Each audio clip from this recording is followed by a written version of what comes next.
Hello, everyone. Welcome to race number 7 of the MRC Cup Series here today from Charlotte. It's the longest race of the season, the Charlotte 300, 200 laps at the mile-and-a-half track here in Charlotte, North Carolina. And we have James Silverfox up here in the booth with me here today. How are you doing?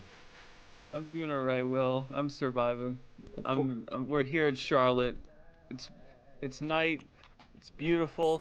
The cars are bright. The fans are even brighter, and we're gonna have a fun night tonight. Let's Fun, ball. fun 300 miles. Hopefully we survive. The only other race that's been like this so far is the Daytona 250, and there was a lot of crap going on in that race. But speaking of the Daytona 250, look who's on the outside of row number 1. That's Ryan Jasper. But on the inside of him is your pole sitter. That is RJ Bishop. He is one of those drivers that's on the outside of the cut line at the moment, but starting on the pole, that's the best place that you could possibly be, looking to get above 30th place in the points there. And speaking of the points, as we look away in the back here, Seth Cole, not another good start for him, but the last race out he converted it into a good finish, and still one less race than everyone else on the season, but is still leading the point standings. That is a car that definitely finishes. Always finishes. It finishes, but it finishes safely so far. There's been no accidents, and their sponsor usually prevents a good amount of accidents, and it's a pretty quick repair team if any were to come as well. And speaking of coming, we should have the driver start your engines here pretty soon. As you hear the helicopter in the background, that's a very loud helicopter. And you see the engines are fired up. I'm pretty sure I heard him say it. You might not have heard him say it, but I heard him say it. And It was he said it in sign language. as you see, we are a very inclusive series here in the MRC. The entire crowd could see that one. I mean, it was probably, for all the people very far away, they might not have been able to understand. But either way, getting onto the track here. We are massive DI fans here in MRC. Absolutely, we love DEI, all forms of it. The race team, just everything. Let's get through our starting lineup here real quick. RJ Bishop alongside Ryan Jasper, your Daytona 250 winner. We got Christian Vargas, Carter Friesen, Dane Stinson, Eric Rodriguez beside him. And then further back down, Tess Tickle, Cam Wissard, another one of those drivers on the outside. Shane Sides, you might know him very well, James. And Pedro Lucas on the outside of him. That makes up your top 10. I know Mr. Sides very well. Me and him used to kill each other back in the day with BB guns. It was a different time. Different time, none of you youngins would be prepared for in this modern day and age, as we say. Blake Warren, Michael Sweeney behind him, and Blake's got a little bit of help with teammate Buddy Barksdale sitting right beside him, or right behind him, and Nathan Chiani second place in points, looking to steal the points lead away. We'll see if he's able to do that. RJ Bishop in the Kroger machine leading them to the stripe.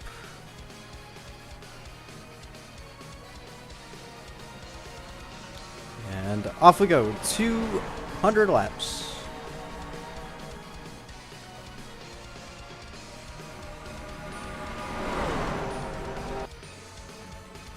Very clean side by side from the get-go here. Looks like RJ kind of escaping a little bit as Christian Vargas looks to make a move on Ryan Jasper here and still second place away. And we are off and running here properly. Maybe going to go 3 wide at some point. Eric Rodriguez making the move there. I thought they were going to go 3 wide, but he ends up just keeping it to the bottom. And pretty much 2x2 everywhere. It's pretty dangerous. Rodriguez came down at the last second. Bark still had to hit the brakes to not hit the quarter panel on lap number 2. Already getting a little frisky throughout the field. And I mean, shoot, on the start, Vargas made contact with, I believe, may have been the 58, so it's already off to a pretty hectic start here. And Charlotte's a very quick racetrack. It kind of, in a way, it kind of runs like a super speedway, at least early on, until kind of the difference in tire saving comes in, and then we'll get single file and we'll kind of see who has the stuff later on in the run. But for now, I mean, it's just kind of pick a lane and stay there until we get things settled here. I mean, pretty much all the way back throughout the field there, just side by side. It just feels like a pack race at the moment.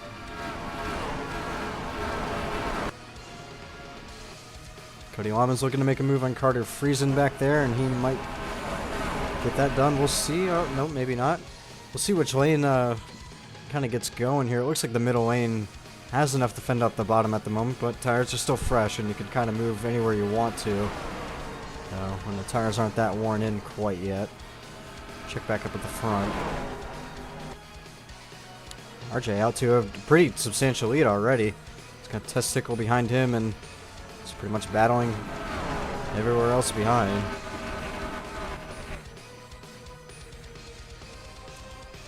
Jasper looks to secure third place. A little bit of drafting help from behind in that 91, and indeed he will clear him, and maybe Shane Sides might pick up a place too. And there he goes. Christian Vargas kind of sinking like a rock in the moment, but fourth place in the point standings is pretty much anywhere near the front of the field is where he wants to be today. So long as Seth Cole stays in the back where he has been. When you have tracks like these, oftentimes it almost becomes into a short track. You lose one position, you get stuck on that outside line, and you just go drop and drop until eventually a hole opens up, and that's the big risk here about getting past. That's why everyone's going to be racing so hard defensively, because as you can see the 21 of Lucas on the top, he has got almost nowhere to go unless he can cut in front of the 71 here, which he does. Entering turn number 3 and 4. Yeah, it seems like right now the bottom line is preferred. Of course, it's usually the fastest way around the racetrack. And at least early on here, when everyone else is really just gunning to get to the bottom of the track, you're going to have a lot of people just hung out to dry, but see Cody Lama's here. He might be hanging on.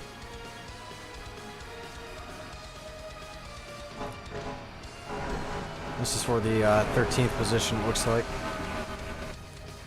And Friesen's still fighting back on the bottom, though. You can just kind of see the back and forth of the lanes and how they're working 10 laps into this one. As they're still fighting up front pretty good here. As we see Testicle has gotten to that back bumper of the 98 though. Maybe too fast too soon for RJ, but still very early in the race. Too quick to tell, really. Buddy Barksdale moving. The draft is very strong, so if you can get someone behind you, it becomes very easy to catch the person in front of you if the cars can tandem forward together consistently. As you can see, the Scenic 7 is shoving the 06 down the straightaway into the corner, trying to overcome the Chevrolet on the top. And that almost works as the 06 tries to clear the 88. But he keeps his quarter panel there, trying to shut the door. He may be able to clear him here on entry. He does, and now Rodriguez tries to stick his nose in the mix and put that 88 towards the top side permanently. Warren is in a little bit of trouble here, losing some spots. If he can maybe cut in front of the car directly behind him. And in the shot, driver that we haven't mentioned today that we probably should have, Ryan Reed. This is his first race back since Daytona. So just looking to pick up any sort of points here. Like I said, he's only made Daytona so far. He's DNQ'd every other race. Just finishing outside of the 30th place at Daytona has put him in that hole. And this is the first race since then that Team Tom's has had both cars in the field. So Ryan Reed trying to help his teammate out pretty much in any way he can in terms of the team points. Where Team Tom's at the moment sits 15th. And Team SB, so we're currently looking at Eric Rodriguez and Shane Sides ahead of him, currently sitting third in the team standings. Some teams near the top of that table will get a little bit of a boost next season potentially. Same with the manufacturers ratings with the Chevy leading that table as well.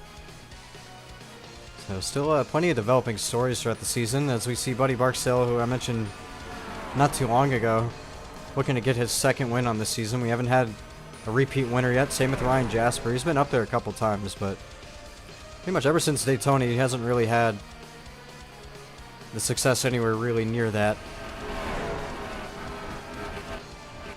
but pretty strong charge so far, and same goes with Tess Tickle. I mean, they were pretty close to winning the race at Darlington, but just ran into a little bit of trouble. Actually, ran into a lap car, and that's what ended their race. Fighting for a win here for Dick Hare Racing. So James must have choked on something here in the booth. You okay? Yeah, just choking on choking on the fact that Dick Hare Racing's having a really good day today. Oh, absolutely, so far. But as we've seen, you know, that Dick Hare Racing, they kind of choked on the Dick last time out. Wasn't really their fault. Seth Cole's still way in the back there. It's very easy to find where he is. Looking at the field. Back to the team standings conversation. We did mention Ryan Jasper. Yeah, Ryan Jasper up near the front. But he's going to have a little bit of help for that team standings. He's got Cody Lammers. He's got Dylan Connolly, who really hasn't been having the best runs as of late, but he's kind of the anchor of his own team. Currently at the bottom of the top 20 at the moment, though. Looking really good in the point standings, however. He's 7th place right now. He gained 9 spots last week just by surviving. Connolly's a very interesting driver because it's not very often you get to have a sponsor where you can represent it. At least as far as we know. Yeah, I do wonder how that sponsor comes into play. It's probably more like an at-home thing with the spouse, potentially. I'm sure the commercials are riveting. He is a great salesman, I will say. It's a good reason that team gets the sponsorships that they do like that. Made you a bit of money too in the past as well, hasn't he? Absolutely. I mean, pretty much the guys who started back here, they're all still back here, so just maybe missed the setup. It's not very surprising to see DeCock near the Trojan car. He just can't seem to get away from him, though. No, and we actually have a yellow. Caution's out. We got a big crash. Big hit. The 95 of Connolly's around. Oh, and Luis Hernandez is up and over. Hernandez upside down. Oh, we just missed that one, but 40 laps into this thing, and we have a huge caution. Oh, Tristan Wilhoit involved. That's another one of the top points runners, and looks like his day probably going to end early. Jacques Decaux, we were just talking about him. We just missed whatever happened to those guys. And Morel also got involved in the 22. Victor Nunez. Oh, Natanamo, wait a minute. Pretty much everyone we just talked about, his day's done. See several cars on pit road. As looks like we are racing back to the pace car here, and looks like RJ Bishop is going to be control of the point as he'll take him into the pits. But right now we're going to show you what happened there as we ourselves missed it. And we'll get back going here with the restart. We'll see how they shake out. Coming out of the pits, I assume it's probably going to be everyone coming in this time. So let's take a look at this caution replay real quick.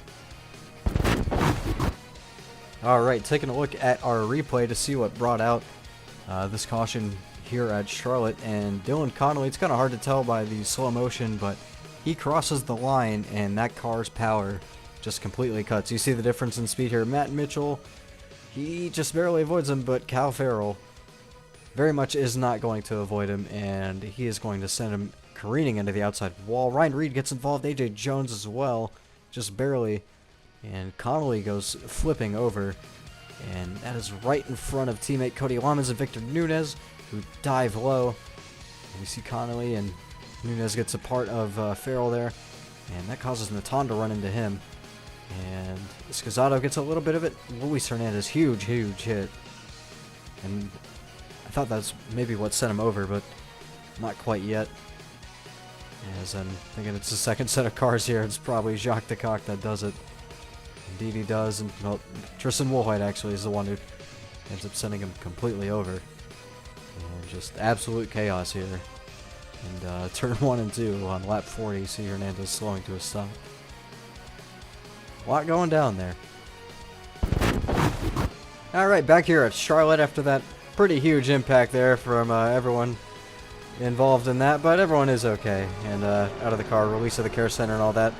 RJ Bishop having a pretty bad pit stop as the jack just would not release from that car. so they're back all the way down in 33rd there, as Cam Lassard is going to lead them to the green this time. Got that John Deere at the point. How many points is this buck worth, would you say, Shane? This deer. Its testicle blows up. It's worth a testicle, because now it's gone and it has exploded. I guess so. As we hopefully he gets off of the track okay. Christian Vargas also had a bad pit stop, so he's also in the back with Bishop as well. It's two bad stops for these guys, and so yeah, they're down in the hornet's nest back here. It's yeah, a couple drivers actually. It looks like Ryan Jasper. I think maybe a handful of people maybe stayed out or took two. I'm not too sure, but we got a nice handful of drivers up here towards the front that maybe just a different strategy call there. As we see Cam Lassard leading Buddy Barksdale. Both these cars look pretty strong in the early run of this race, so we will we'll see how they play out here.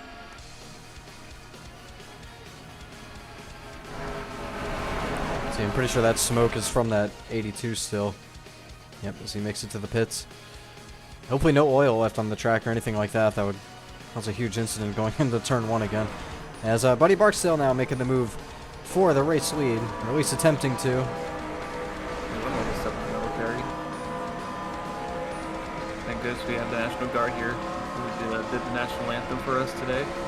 So if there's any oil, they'll come get it. I'm sure.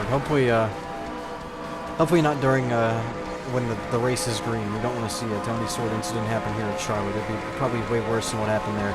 As Cam Lassard hanging on pretty strong here on that high side. I mean, he's got no help behind him, at least directly. And he is hanging on to that lead, holding off Buddy Barksdale there, thinking about taking it 3 wide, and I think he's going to into turn 3 here. Indeed he does. Barksdale rubbing up on Lassard, but man, he sent it through the corner. Shoved Lassard out of the line to hold the spot. I don't think Lassard is going to be too happy about that one, but he's probably too worried about this 3-wide situation he's in, as he's got multiple contacts happening as the 71 and the 18, I believe, they were dicing it there, and Lassard's going to be the victim in this. He's going to drop some spots here. So we see 3 Nathan Chiani racing cars up here, all grouped together. So good run for them, at least so far here today. Looks like they got that Charlotte package figured out, and Michael Swaney also pretty close to that LCQ line up here towards the front, looking good. Buddy Barksdale being attacked by Eric Rodriguez, however. Quarter of the way through the race now, as he looks to take that lead away, and they're still racing like it's coming to the last lap. I mean, they're just all over each other back here still. 3 wide. Shane Sides, Gabriel Homo, and is it Emi Scazzato?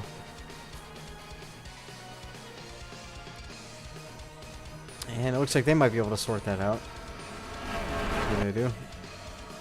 Still 2x2 pretty much everywhere. Seth Cole, I usually like to keep an eye on him, not just because he's the points leader, but he just kind of finds a way to get that car up back towards the front. So let's keep an eye on that pink Trojan machine, as once again he's approaching the top 10 very quickly. Seth is currently pumping his way through the field. Picks up another spot as he gets past the 3. Just impressive. Just did not make Daytona, but has made every race since. Just the opposite of Ryan Reed's situation. And just through finishing well, has just claimed the points lead. And the only other person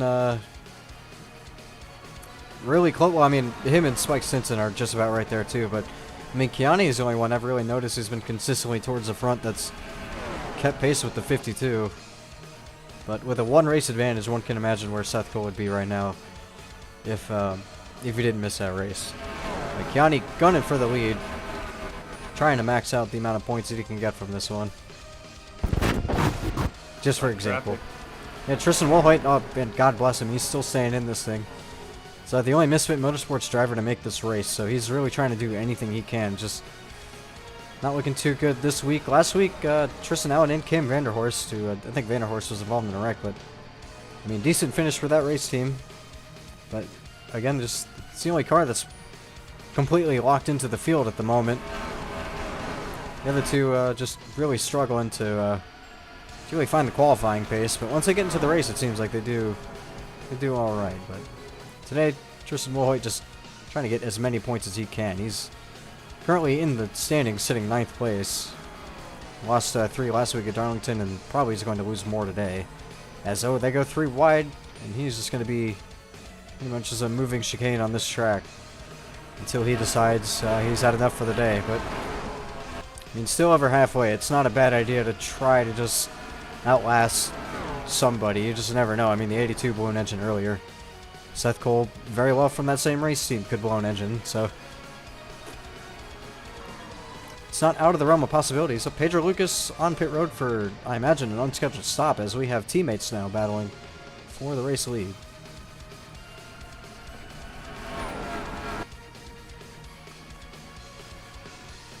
County just out-dragging that 6 car, though.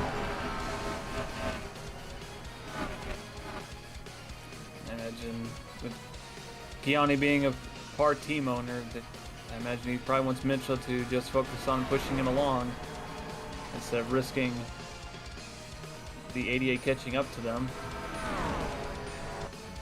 And he's much further ahead in the driver's standings than Mitchell is at the moment. Like we said, Kiani 2nd place and Mitchell 21st. So at this moment, it would probably just be smart to kind of just play blocker for that 71 until we get to the next set of pit stops, and maybe even come in at the same time as Kiani, or potentially kind of alternate the strategy by a lap and, you know, just kind of lead the field completely with this race team. It's, another one of their cars was up here earlier, Cam Sard, but you mentioned him kind of falling off earlier. We'll take a look at him. Still outside the top 10 now, falling to 15th, it looks like, at the moment, and maybe even 16th if Dan Rivera has his way. They're running that throwback FedEx car that he meant to run at Darlington, but if you don't make the race, you can't run the paint scheme, so running it this week. That's Matt Mitchell. Yeah. He got by Kiani. Kiani is now falling back behind the Warren 88 car. Can't imagine Kiani is too happy about that. I didn't see how the pass was done, but yeah, like we said, he's very much looking to get a win out of this thing. With, I mean, Seth Cole is just rapidly approaching. He is now broken into the top 10. Starting, I don't even know where. We probably should have looked before the race. I didn't really check, but I mean, it was down in the 30s, and he is cracked the top 10 barely halfway through this thing, and that is why he's the points leader at the moment. He knows what to do. That car is picking up the tempo, and it's pulsating at the moment. It's the biggest pumper on track right now, and it looks completely unstoppable with each and every lap here. Perhaps making some small adjustments to certain spots in the car has now helped the car move a little bit forward there after getting stuck in the pack. I mean, I believe he was right outside the top 30, so getting all the way back up to 7th is quite the achievement here, and shows that this 52 team, despite the presentation may say otherwise, they are looking very serious this season. When this season started, everyone thought this team was a joke, honestly. And I mean, we look at the point standings of just everything surrounding this race team. I mean, they have a race win on their record with Seth Cole in his very first, like, full official start. Ended up taking the victory at Homestead.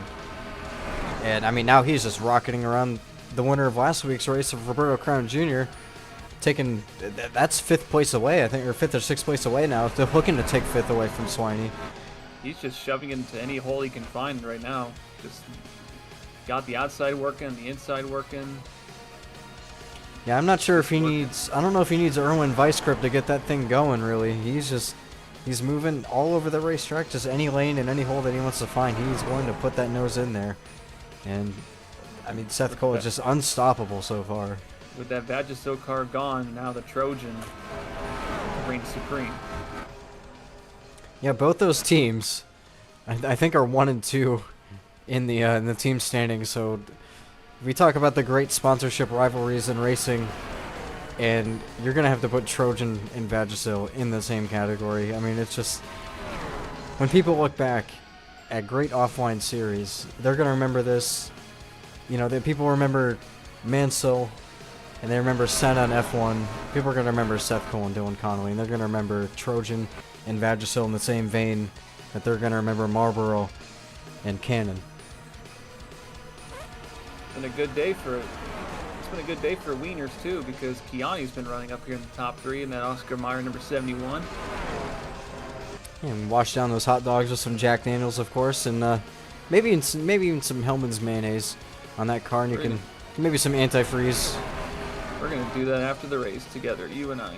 That's a weekly tradition here in MRC, as we usually do it, and that's why the races come out like every couple months.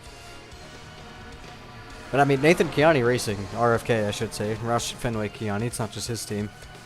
I mean, so far they're just killing it, at least in the second portion of the run. But I mean, Seth Cole, he's just passed every single car that's been put in front of him. About to take third away from Ash Curtis here in a minute. This is an all-time run through the field that he's going through right now. He is just picking them off one by one, basically leaving this entire crowd satisfied with the speed that he's performing right now. You gotta see just the long lines at the merch hauler for the same. I mean, that bright pink hauler shows up, and you can't buy condoms fast enough over there. They all come in many different shapes and sizes. They come in mushroom size. They come in Bill Goldberg size, Batista size. I mean, you should have seen the parking lot after he won Homestead. I mean, it was just so filthy. But I mean, that's what we love to see. The fans are so energetic here for MRC. They'll just buy into any product that our race winners have won. And I mean, that one just sound like hotcakes here. And man, we're gonna run out of hot dogs and alcohol if it stays this way. And I mean, I don't think I can live without either of those. So, I mean, I do want these guys to race well, but I don't think I can survive without either of those things.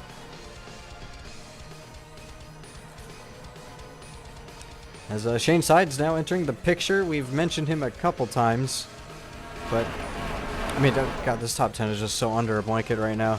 Just pretty much all just movers and shakers. Shane's still trying to enter the top 5. I'm sorry to cut you off again. So I just want to point out he owes me money.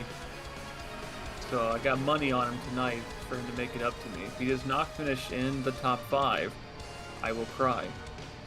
Again. That is absolutely insane to bet money on someone who owes you money, but I guess if that works out, then I guess no complaints from either party involved there, really. I like to play both sides.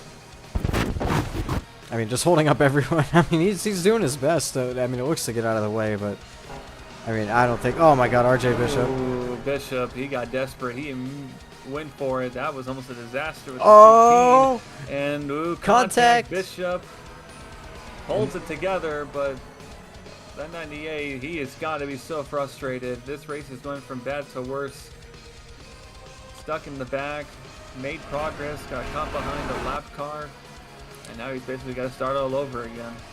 Yeah, it started perfect for him, and at this rate, it's like he never got the pole at all. It's like he started back here.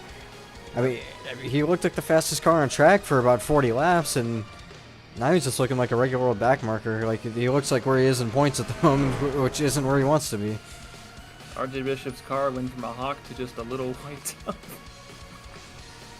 I'm going to pretend like I didn't hear that as Ash Curtis goes to attempt to take the race lead. As Seth Cole to the point we missed it, but our points leader is just, I don't know. He's just crazy. I don't know what to say. I don't know how he does it every single week, but that is the most consistent car in the field. And it's the goddamn pink Trojan car. I'll tell you what, though. Next to him, this is peak. Shane Stinson was up there at the front not too long ago, but he has dropped back towards the bottom half of the field all of a sudden. One of the 50 cars just not handling very well the longer this run goes, as he doesn't seem to have a lot of speed there. Ooh, we got pit stop happening. Is Zach Fitzwater losing power, or did he just have to slow down a lot for the pit stop? Whatever it was, the field checked up, and they. I mean, they're still checking up. Yeah, that's. But they're now trying to. The 11 might have been right behind his teammate. He might not have got the word that he was coming down the pit, which is very unusual. But yeah, Dan Rivera, was that unscheduled potentially? I'm not seeing anyone else coming in. It might have been an emergency pit entry for some kind of issue. I think they've retired from the race. I'm not seeing them on track anymore. We'll have to take a look and see what happened there. Oh wait, no, they're still here. No, They're still, we just there. missed them. Yeah, it might have just been an unscheduled pit stop or potentially even some sort of undercut strategy, which, I mean, we'll see how it turns out, I guess, but I'm gonna guess just from the nature of what. Oh no, we got more, yeah. So Couple of people undercutting here. So differing strategies. We got Carter Friesen and Dan Rivera near the back of the field, I guess, just trying anything that they can think of to improve their track position. Seth Cole looks like he's thinking about bringing it in, and indeed he will. Same with Matt Mitchell and Michael Sweeney. Coming in for a new pack. Yeah, he might have broke the first pack that he had and needs to get his replacement. Ash Curtis and Kiani right now stretching it.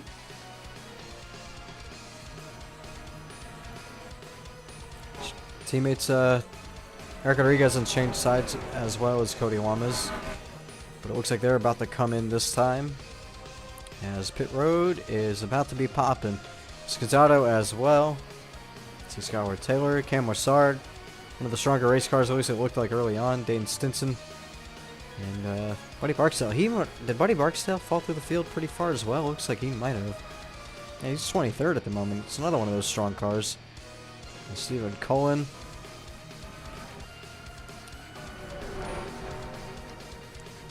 Cullen, kind of important to mention, he's currently dead last in points. He only has 8 points. So we're going to just get into the double digits this race, which should be able to, as long as he doesn't finish like the last or anything. Looks like the 12 of Kyler Sisteride has decided to stay out longer than pretty much anyone else at the moment.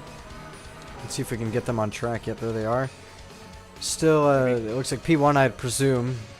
Would be Kiani in the 71. I don't believe he is maybe pitted yet. So Australia's going to come in this time. X-side machine.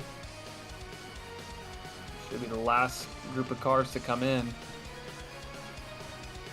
So this time we made it to green flag pit stops. There's Seth Cole. He pit about a lap or two later than at least the first round of pit stops, but I mean I assume he's going to inherit the race lead out of this here. He pitted roughly with the big group that came in after. Oh, Ash Curtis though,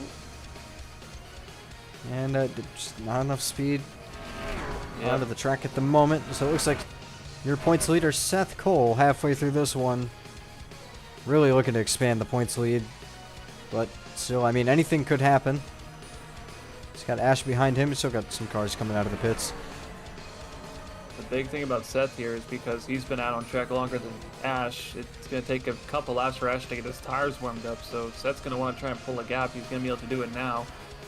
And there's Kiani. He looks like he was one of the very last cars to pit, so we'll get to see if once his tires warm up, if he'll be able to take advantage of the tire wear and start working his way back towards the front. Looks like he's going to stay in the top 10, so it must have been a really good start for the 71 team to keep their track position like this and stay out long.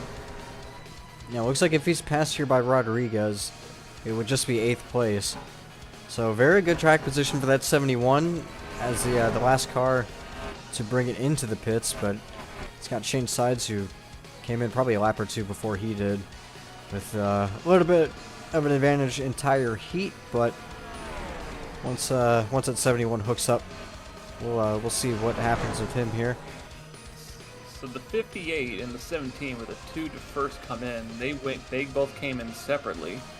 So where have they ended up in the field? Looks like Rivera has climbed to 13th due to the undercut. Friesen has gotten back some track position by going up to 17th. So short-term gain, but I have to imagine on the long run this may not go very well. So they may be hoping for maybe a quick yellow here in a couple of laps to potentially reset things while keeping the track position. Yeah, for sure. And that very big gain for Dan Rivera. I mean, I don't think he was he even in the top 20 when he came in? I'm not really too sure if he was or not, but yeah, a lot of spots gained for him either way, because he is now right behind Gabriel Homo here, and he's got Ryan Jasper directly in front of him. That 44 looking pretty solid all day today. I mean, honestly, just Alpha Connolly in general, aside from that 95 getting in an incident earlier. And I think Joey Murphy's kind of just been hanging out near the rear of the field. One of the advantages of pitting early and pitting super late is that you get a much cleaner pit cycle because you're not dealing with a bunch of traffic on pit road. You're not having to slow up for other people.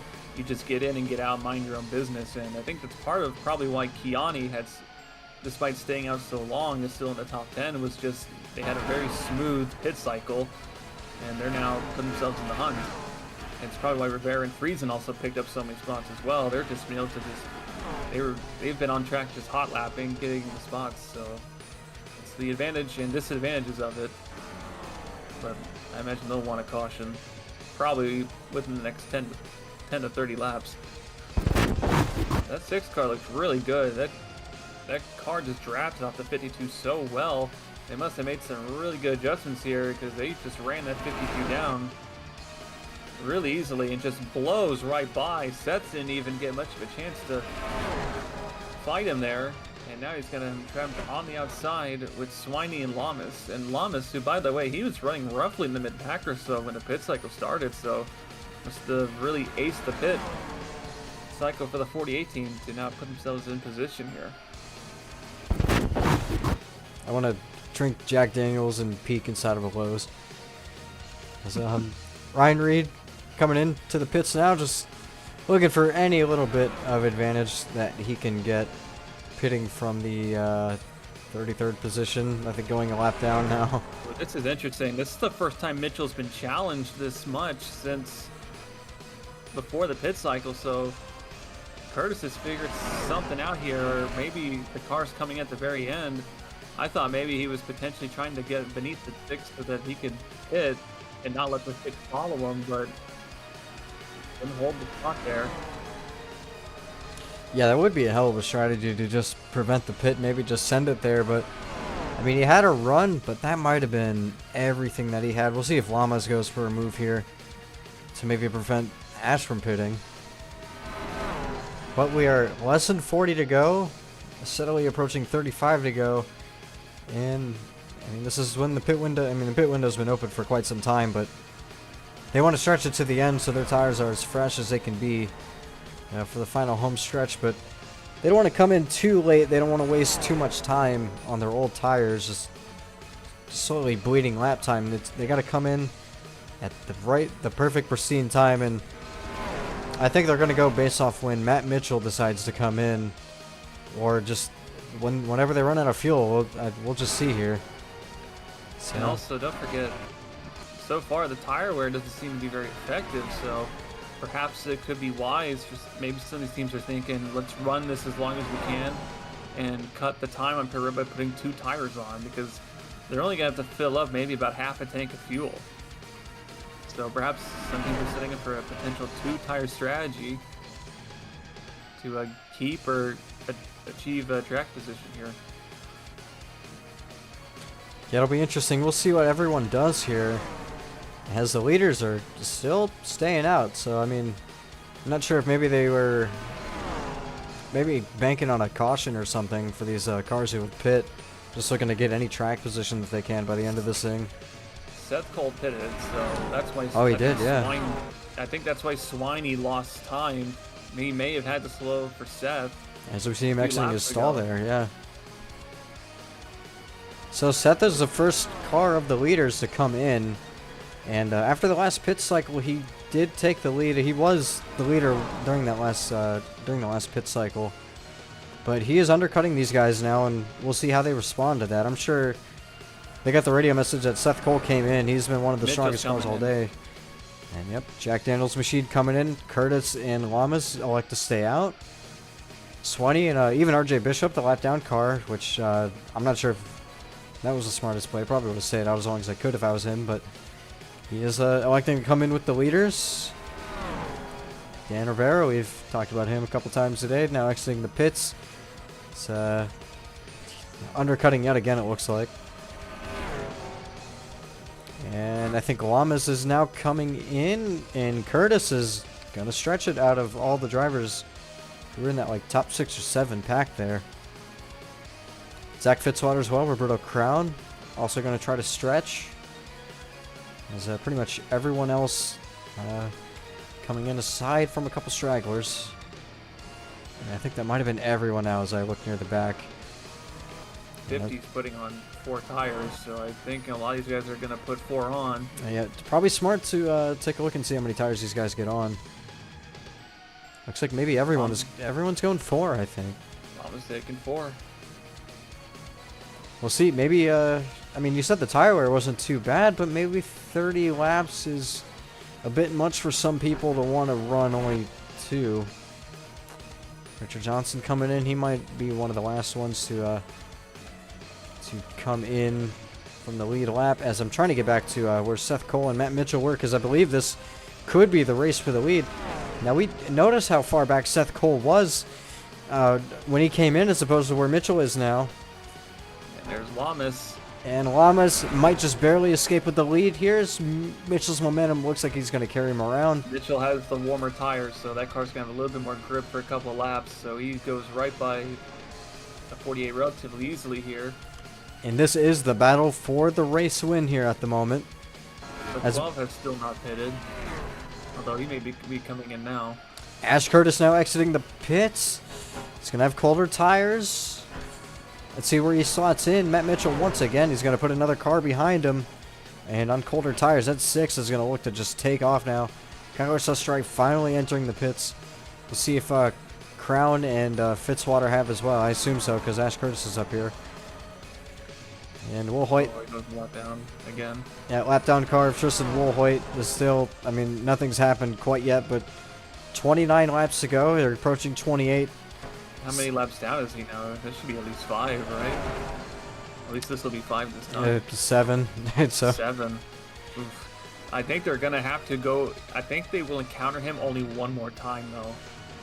I believe. So they just got to. The leaders only may have to worry about him one last time. Maybe a second at the very, very end. Remember, Woolhoit did pit first, so his tires are the oldest in the field, so, and that's already a slow car. It's going to be very interesting here.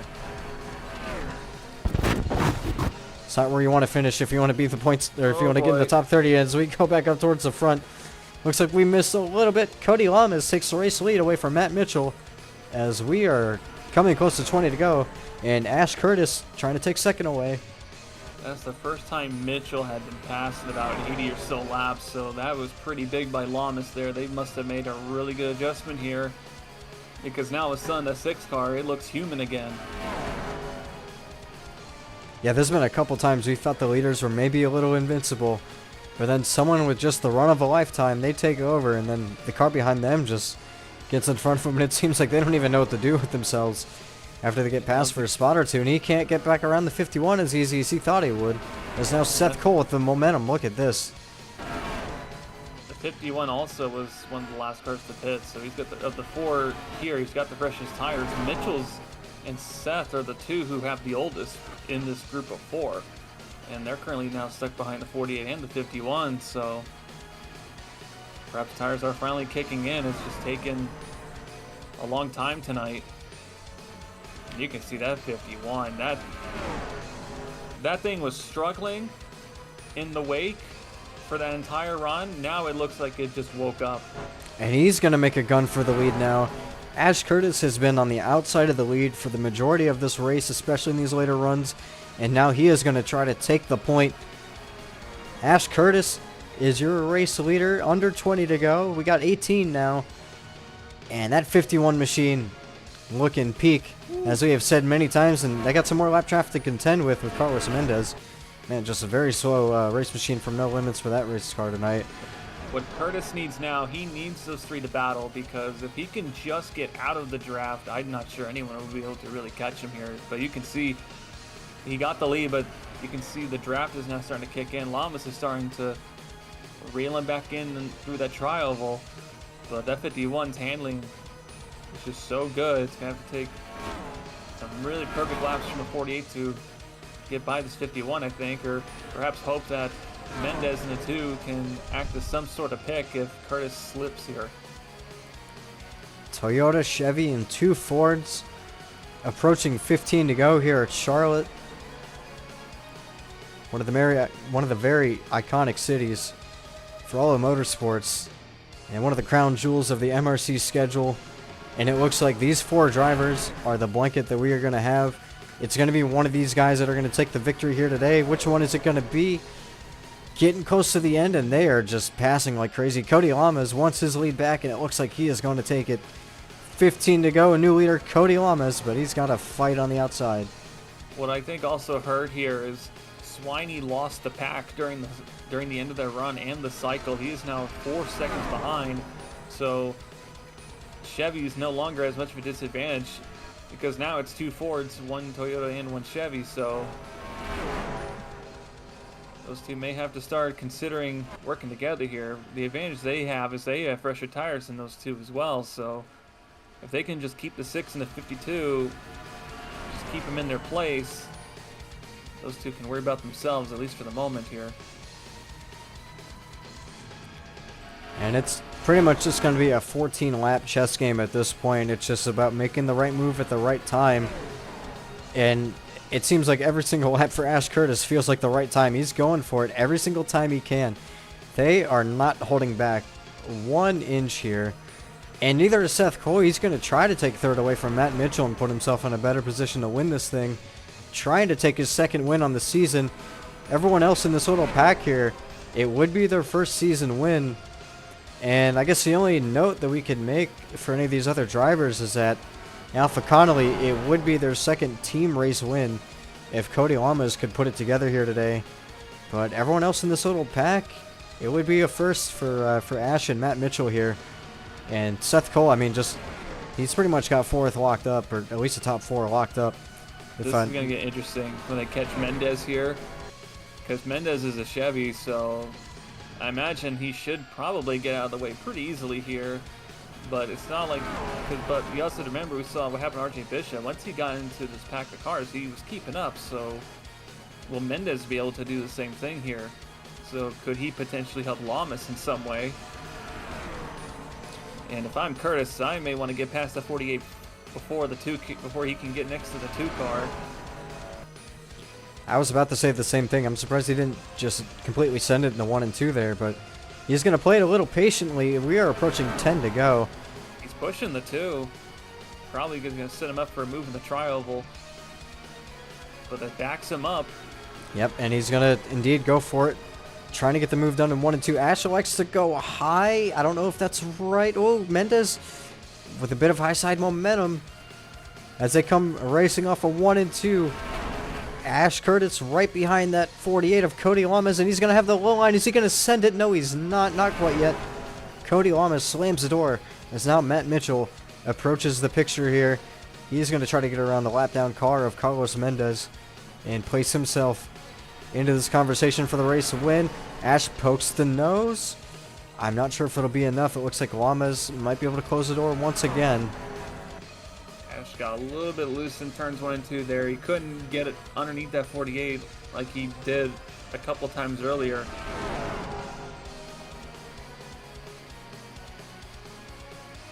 Coming to 8 to go this time.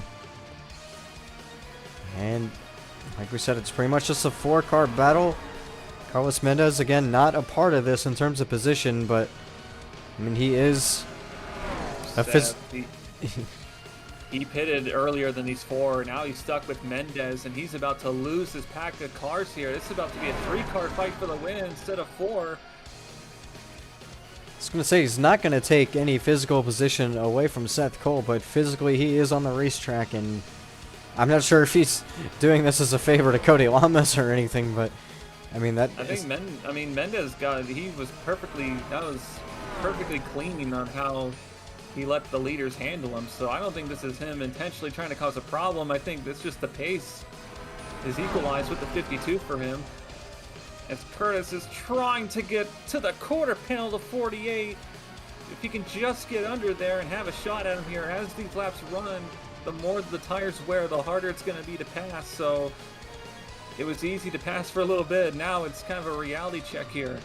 And now Mitchell, who looked like he was going to be the car to beat, he lost the lead. He's now trying to get it back into this here. Approaching 5 to go. Cody Lamas still in the lead of this thing. But the two drivers behind him are just so eager. They are doing everything they can to get a race win here today. All these guys have just looked so strong all race long, and it's all going to culminate here very shortly. Running, just about 20-30 second laps here. I mean, it's going to be all over in not too far from now, and they are going to have to just go on it. There is no more saving, no more holding back. As you see every single lap just entering the corner, they are just sending that thing. That 51 has lost the speed it had at the start of the run. It is no longer cornering as well as it did earlier because now Mitchell's just been giving him fits.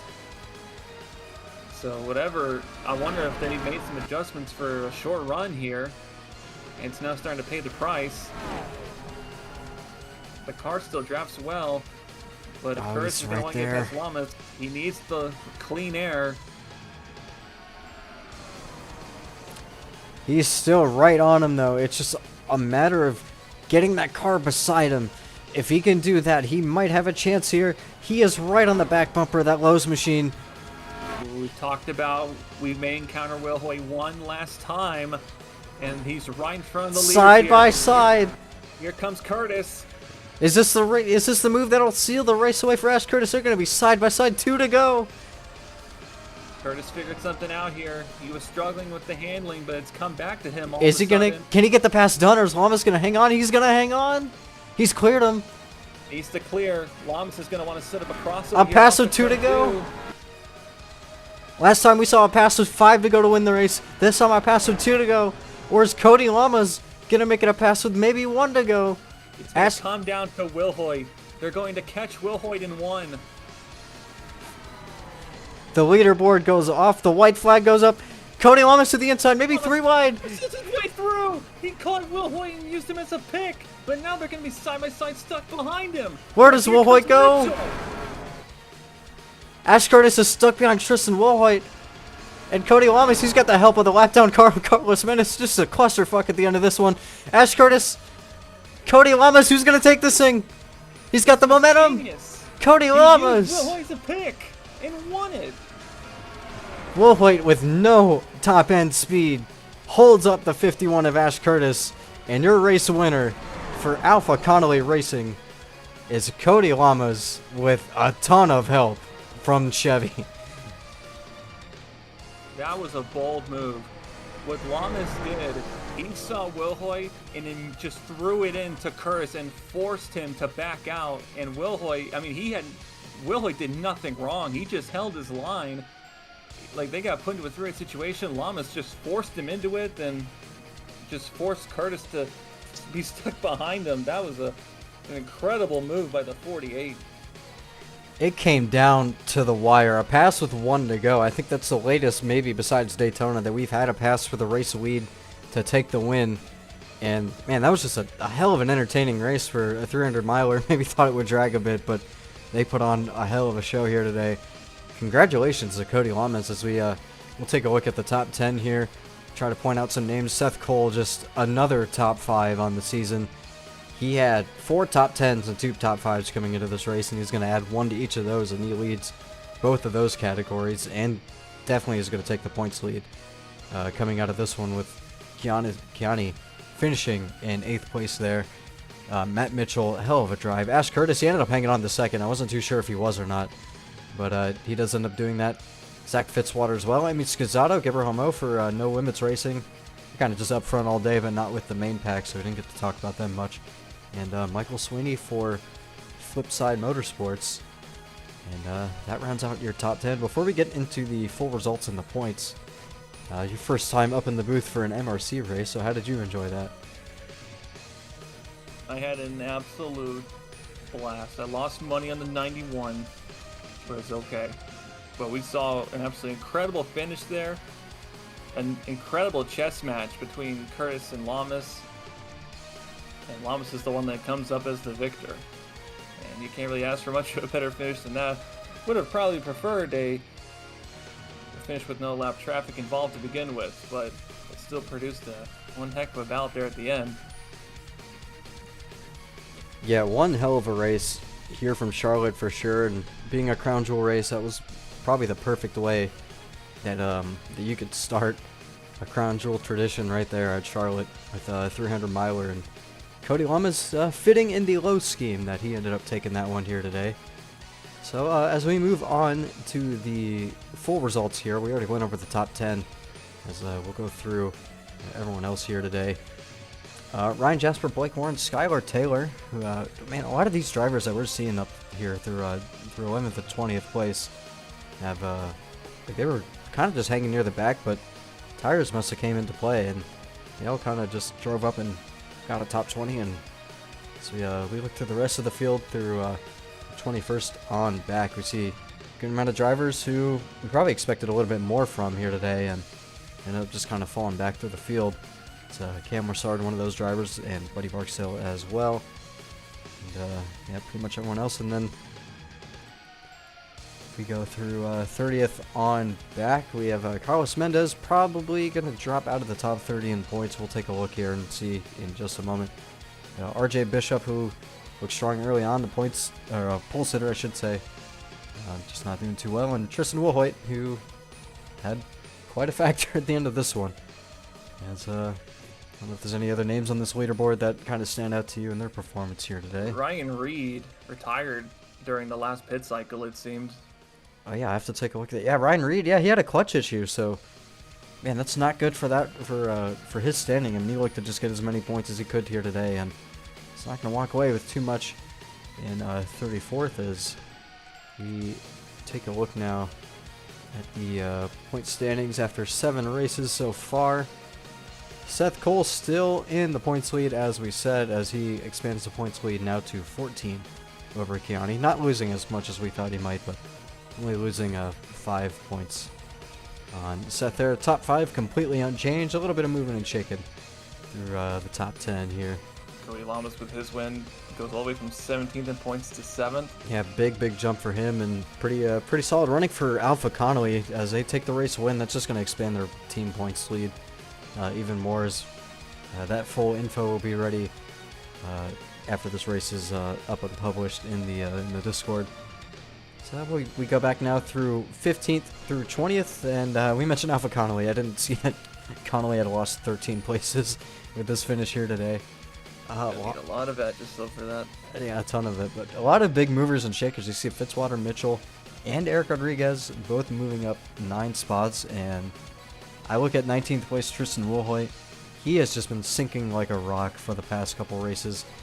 And Misfit Motorsports, it might be time to hit the panic button, because if that driver gets below 20th place, I mean, man, that's not going to be good.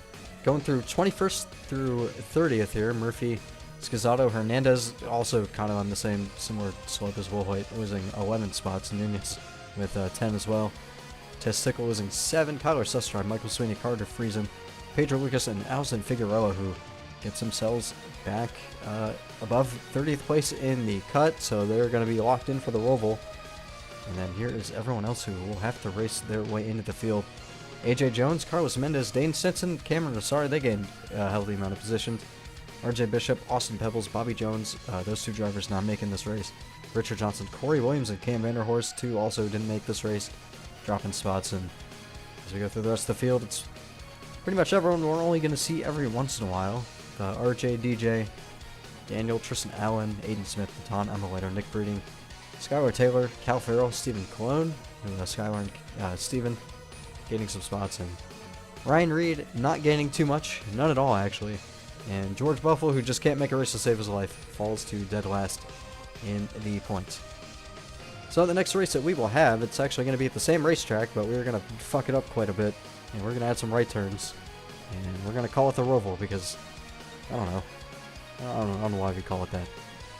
But yeah, any final notes, final thoughts on this race, Mr. Silver Fox?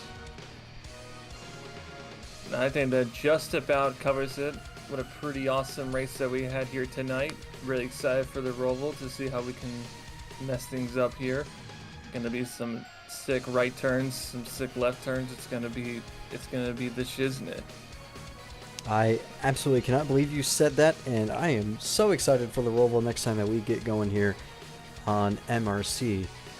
that will be the last race that is covered by Cox Sports as we move to CTE ESPN after that. I was very excited for the network change. We'll see how the graphics and everything switch up and whatnot after that. So 7 races down. We have 9 more to go after that. And the season is moving along strong. Just pretend it's all happening within the same, year, and that I'm not lazy. So until then, we will see you next time for Shane and all that. Goodbye.